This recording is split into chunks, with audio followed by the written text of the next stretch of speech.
All right. Hello, everybody, and welcome back to the Uncharted Podcast Network. My name is John. As always, this is Uncharted Territory. So it's time for you to strap in and get ready for liftoff because, as with every episode, this is the main event. Thank you so very much for tuning in. As always, I appreciate it. The views climb every week a little bit, and it is always fun to kind of see the reaction, see the responses, see what you guys are into and what you're not into, and kind of work with it from there. So it's been a blast. It's always a fun time. Excuse me. And as always, check out all the socials. At the very end of the episode, there will be another a banner, and at the bottom, for the most part, there will also be a banner that says what our socials are. Go like us on Facebook, TikTok, Instagram, right here on YouTube. Hit that subscribe button if you haven't yet. Hit that bell so you know when things are coming up, what's going on, all sorts of stuff like that. Next week's episode will probably be a pre-tape, essentially. Like, I do all these generally 24 hours prior to them going up, but it'll be a true pre-tape. As I am out of town next week, I'm going to be up in upstate New York with some family for an event, and it'll be a good time. It'll be an emotionally challenging time, as it's finally time to bury my father's ashes up in upstate New York, where he wanted to be. He passed away March 2025. So, I think the sting of that is behind, for the most part, it kind of comes and it goes. But this is just about finishing the story and doing everything I can to fulfill the wishes. So the next week's episode is going to probably be taped a couple days from now. And that will still come out as planned, is the current thought process. Follow the socials for the updates on it, though, please. That would be fantastic. Today we're going to talk a little bit about wrestling, as we always do. Might have some kind of side thoughts here or there, but for the most part, this one's probably going to be pretty wrestling heavy. Thank you guys for checking out the Michael movie episode I did last week. The Michael movie is fantastic, so if you haven't checked out that episode, go check it out. If you haven't checked out the Michael movie, go check it out. It's still in theaters, and it's already available on Prime. I actually already own it. It was a super good movie. If you were ever a fan, it's going to hit you all right in the feels. It's going to be a great time. I look forward to the second one, which they will absolutely do at some point. Go check that out. And let's get into it. The episodes have finally aired now. TNA is all pre-tape, from what I can tell. There isn't much probably outside of pay-per-view that's truly live at this point. And to be honest, I don't know that even that's the case, because obviously TNA puts the "We're Live" banner up. But I went to a Saturday and Sunday taping of TNA. TNA Impact airs on Thursdays. So the math is kind of there, right? That they're probably not live, or at least not solely live all the time. With that being said, it was still a great time and a great show. The budgeting value of TNA when it comes to the appearance of the show, the lighting, the stuff like that, it is lesser than AEW, and it's lesser than WWE. And that's purely budgetary, and you can tell that that's a purely budgetary situation. But that doesn't take away from a lot of the in-ring stuff. The in-ring stuff was a great time, a great thing to watch. And I've said this about when we went to AEW in February to see a back-to-back Dynamite and Collision. It's smaller wrestling shows, and not AEW is obviously not small, but when you bring something like that into a smaller venue, like TNA was at the National Western Stock Show here in Denver. When you do that, you get to be a little bit more actively part of the show, which is such a great time and a great feeling. It's cool to feel, and especially like the closer you are, the more you kind of feel that you can feed into the physical aspect of the show. When you chant things at people, you tend to get reactions. They want to use you for heat. They want to, include you in the hype to try to, get the hot tag or whatever. You get a little bit more in on it the closer you get. What I will say is, for AEW and for TNA, the up-close seats that I had weren't bank breakers by any stretch. TNA, I probably spent in the neighborhood of $200 for the 2 nights.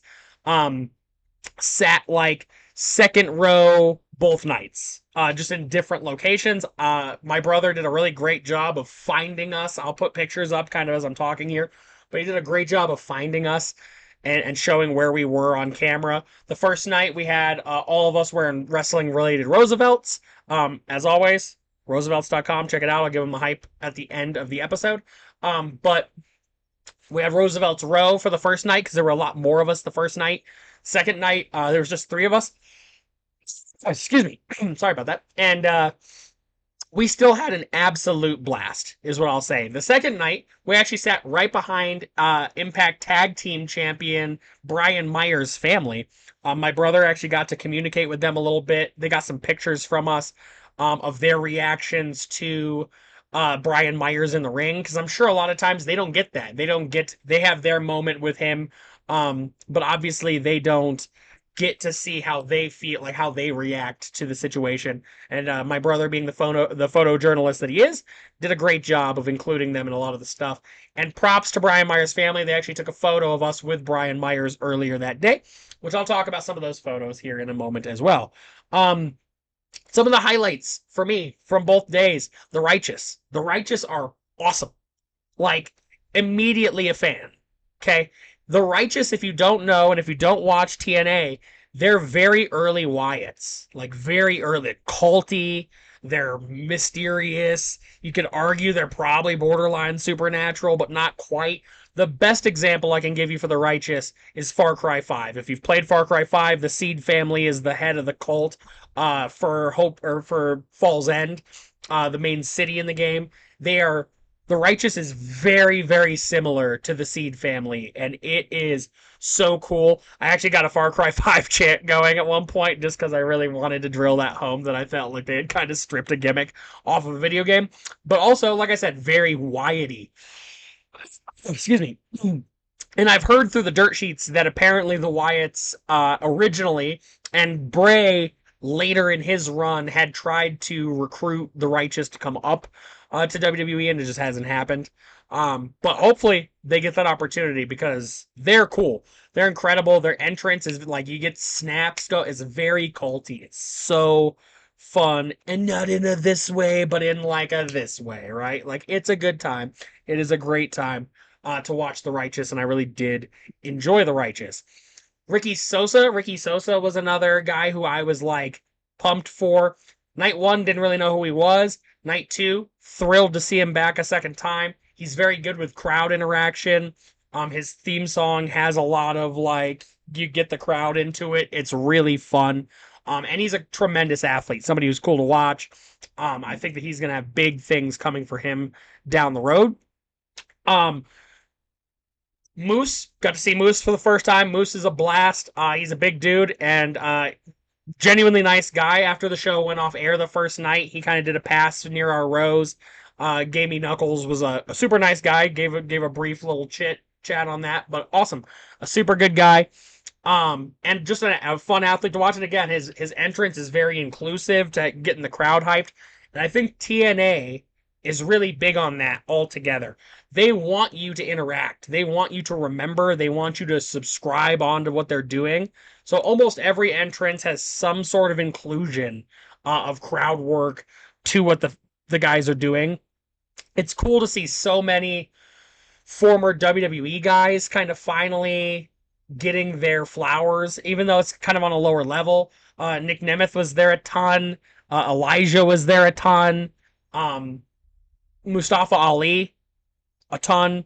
Those guys all have such cool Indy Hartwell, Cora Jade, like all those guys, all under obviously different things for the most part, or different gimmicks, but all of them getting a cool opportunity to show what they have, and on a decently main stage. Obviously TNA is on AMC. Oh, sorry, my allergies are killing me. But it was super cool, and it was super fun, and it was super inclusive, and it caps off, of course, with the Hardys. I got to see the Hardys. They got to come off my bucket list. My brother has a cool picture I'll throw up on here. But at my very, very first wrestling show, I got a purple and blue, or a purple and gray Hardy foam finger. I wish I still had it, so I had to replicate that and get this Hardy foam finger. So I got to kind of replicate that first photo a little bit. The other thing I got this one for my kiddo. He's not going to wear it as much because he's still young and he doesn't necessarily get it all together, but TNA hat, right? But it's for the hometown man.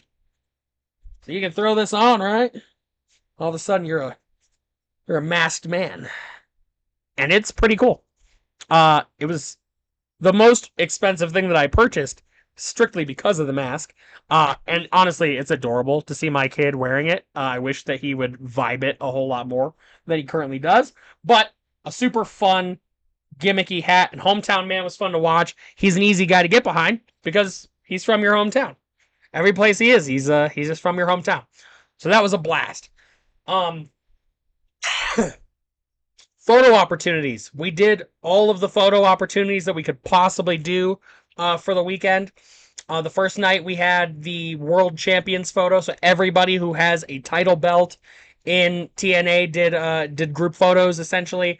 My brother wore the NXT Championship to the event, and Mike Santana, the current TNA World Champion, literally told the whole group, might as well give him all the belts. So that was really fun. Mike was, again, a really funny guy, and he comes through the crowd for his entrance, kind of like Mox or, the Shield back in the day. The first night, he was kind of across from us, like directly across, so we could see him kind of straight on. The second night, he walked right past us. We got to, like, high five, do all the cool stuff. Mike is an awesome wrestler, and cool to see the crowd be behind him. I know he did some time with AEW in the past, so I think that he has a really cool presentation, and he was super personable during the photos. Night 2 was the knockouts photo, so all of the women. That was a blast as well. It's cool to hang out with them. They were also very personable, very inclusive. And that specific day, when we were in line to do the knockouts photo, the family behind us was Brian Myers' family, and Brian Myers came out to give them cute little goodie bags, which was super awesome. And my brother took his shot and just was like, "Hey, you want to take a photo with us? Is that possible?"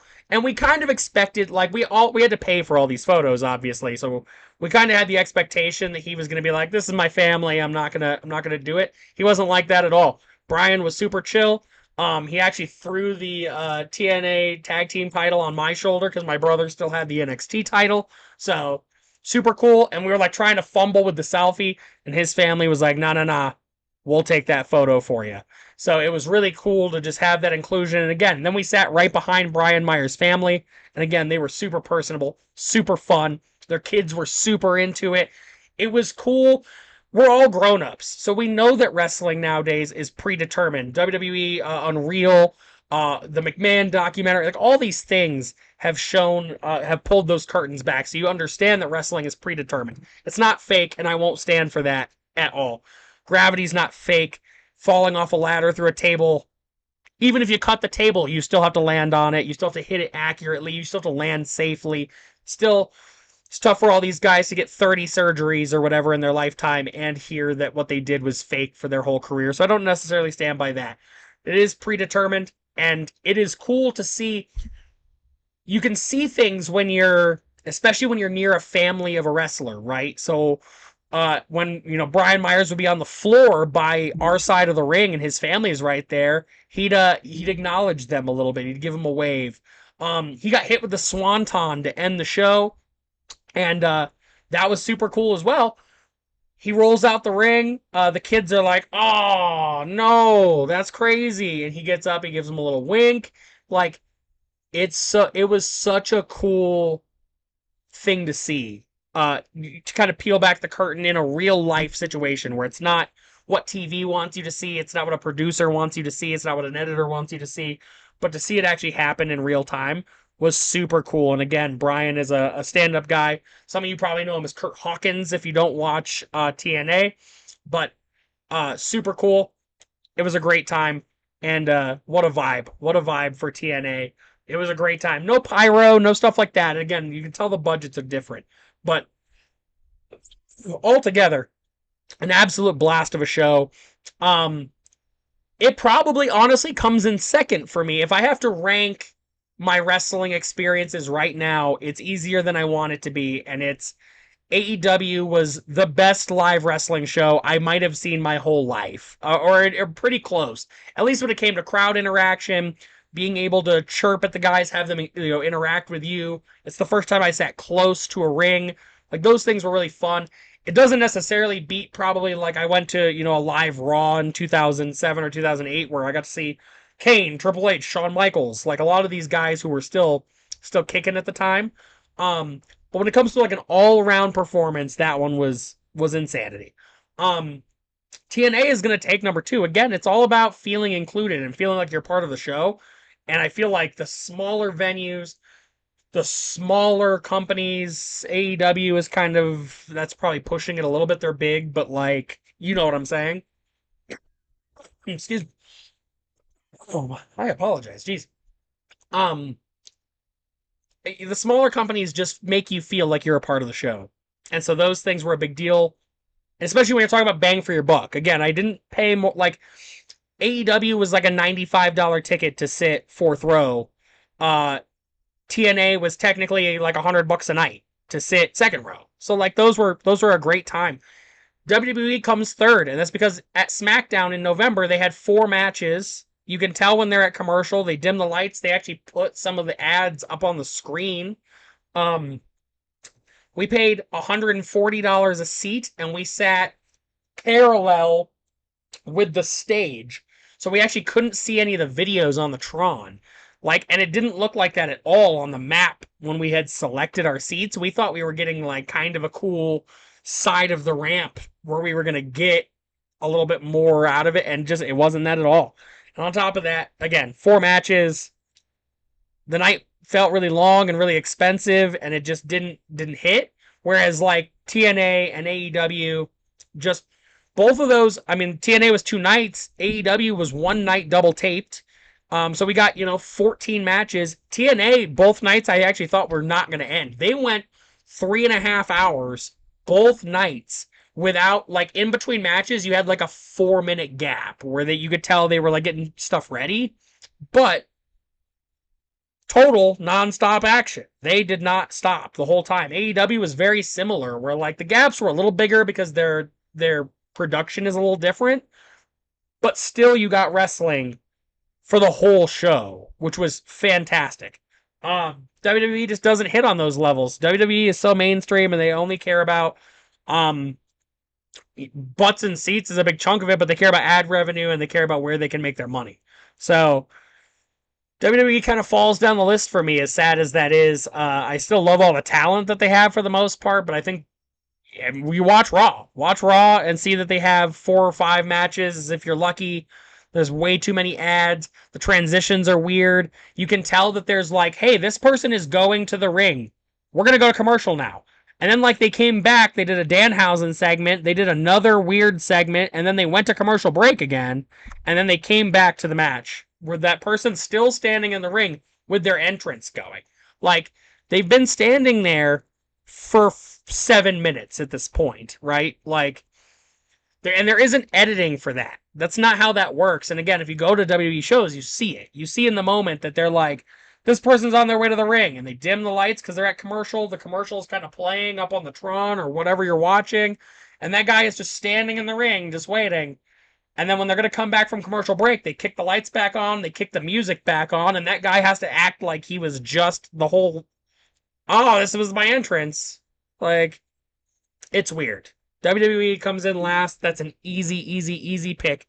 TNA was a blast. AEW, an absolute blast. And if you guys have the opportunity, like here in Colorado, AEW's in the Springs again in like August. Go check them out. Super cool. It's a super fun time. It is. If you're a wrestling fan, get as close as you can possibly afford to be, and just enjoy it, man. Just enjoy it. It is an absolute blast. Outside of that, this is probably going to wrap the show for today for the most part. It's been a crazy work week. My work season is finally dying down a little bit. Selling plants to Walmarts and Home Depots is kind of what my job is. I'm a vendor. So earlier, the last 2 months has been our busy season, so that's why sometimes the episodes are spotty on when they come out or when they're going to come out and stuff like that. It's all just purely based on schedule. Once the schedule seeds in and settles down a little bit, it's going to feel a whole lot easier to pump out these episodes. And I'm glad that the season is ending, because boy, oh boy, has it been a couple of weeks where just spitting in the wind, really, is like the best way to like it. Just things just pop up and it's annoying and it's not a good time. But wouldn't trade it necessarily. Flexible schedule and it's a good time. You know, there are harder jobs out there and I've had some of them, so it's not the end of the world. Um, it is a beautiful day. So I hope that you guys got to enjoy the outside a little bit. Right now I'm still looking at kind of hazy blue skies. We got some smoke in the air, probably from a wildfire or something. But we're supposed to get thunderstorms throughout the evening, so hoping that happens. We need the moisture. But it's a beautiful day, guys. Go sit outside, enjoy one of your favorite beverages. It's Tuesday. Have a taco. Have a taco for everybody. You know what I mean? Tacos and margs tonight. I don't know what you're doing if you're not having tacos and margs. I say that right. It's a Tuesday. I'm taping it on a Tuesday, so Taco Tuesday. Tomorrow is not going to be Taco Tuesday, obviously, when this episode comes out. So do whatever you do on Wednesdays. You know, White Girl Wednesdays. Throw on some Avril Lavigne and I don't know. What do white girls do? I should know this. I don't know. I felt like this bit was going somewhere. I really did. What a letdown. Who writes this? What a sham. The socials, check them out. All of them. Facebook, Instagram, TikTok, Twitter, YouTube. Subscribe to the YouTube. Subscribe to the YouTube. Subscribe to the YouTube, okay? Because then you're going to get all the cool updates. And at the bottom right now, bam, that's going to be roosevelts.com. Go check them out. I just got 3 new Roosevelts in the mail this week. A Lilo and Stitch and 2 Moanas. They did a Moana drop. One of them is actually just a restock on a previous Moana drop, but you can't pass up Hey Hey and Pua, so I had to jump on Hey Hey and Pua. The other one is like the little coconut pirates. That's a fun time. And then I got a black and white floral Lilo and Stitch. Kind of looks chalkboardy. Super good. Super fun. Check out roosevelts.com. I tell you guys every week, the fandoms that they support are super cool. And you come for the shirts and you stay for the community because the community is actually really, really cool. It took me a while to get into the shirts and finally my brother broke me on that. But the community is where it's at. If I only had 2 shirts, I'd still have a ton of pride in just being a member of the community, being a part of Insiders, being a part of the BST pages, being a part of some of their health-driven pages and stuff like that. Great people in the community. Have had plenty of awesome connections and friendships since then. Plenty of people who give me hookups on shirts like this.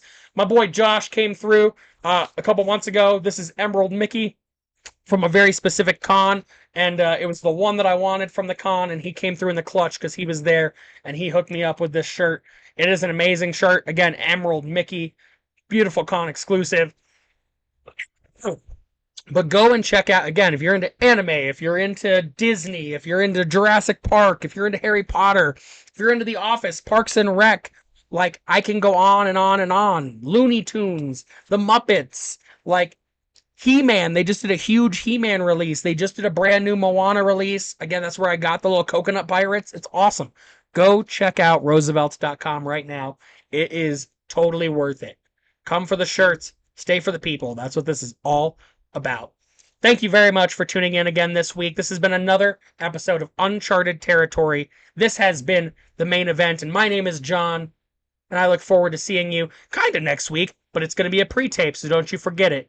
I'll see you next Wednesday. Yes. I can't believe that I necessarily forgot this. So it's pretty nuts. Obviously, I even got out of like the shirt from doing the actual episode. So this is a legitimate PS. We also waited 3.5 hours to meet the Hardys. And they are just as awesome as you would hope they are. It was super cool watching my brother chat with Matt Hardy about the version 1 days. Matt is an open book. Those autograph signings take so long because those guys talk to you and they let you ask questions and they let you tell stories. They tell stories. It's so good. Matt and Jeff are phenomenal. Waiting in line 3 hours was not necessarily the greatest time, but getting there, getting to talk to them, getting to shake hands, and getting to take a picture with the Hardys, take that one. That is a bucket list. Like I said in the actual episode, seeing the Hardys in general in the ring was a bucket list, and getting to see a Swanton live, super cool. Matt hit a twist of fate and a side effect, super cool. But it all captivated and it all cultivated in meeting the Hardy Boys at the end, and there is nothing like that. So The picture of that'll be over here. Bam. Sorry. I was so caught up in the other stuff that I somehow let it slip my mind that we met the Hardy Boys. That's pretty cool.